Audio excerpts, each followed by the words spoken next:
कहीं एक मासूम नाजुक सी लड़की, बहुत खूबसूरत मगर सांवली सी, मुझे अपने ख्वाबों की बाहों में पाकर कभी नींद में मुस्कुराती तो होगी।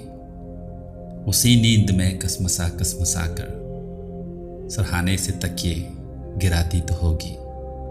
वही ख्वाब दिन के मंडेरों पे आके उसे मन ही मन में लुभाते तो होंगे।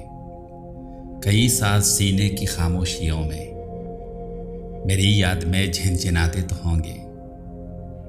वो बेसाख्ता धीमे धीमे सुरों में मेरी धुन में कुछ गुनगुनाती तो होगी। चलो खत लिखें, जी में आता तो होगा, मगर उंगलियां कप कपाती तो होंगी। कलम हाथ से छूट जाता तो होगा, उमंगे कलम फिर उठाती तो होंगी।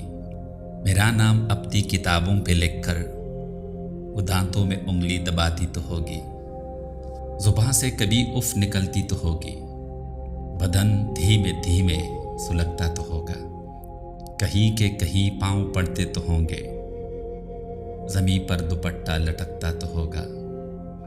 कभी सुबह को शाम कहती तो होगी, कभी शाम को दिन बनाती तो होगी। हर एक चीज़ हाथों से गिरती तो होगी, तबीयत पे हर काम खलता तो होगा। प्लेटें कभी टूट जाती तो होंगी, कभी दूध चूल्हे पे जलता तो होगा।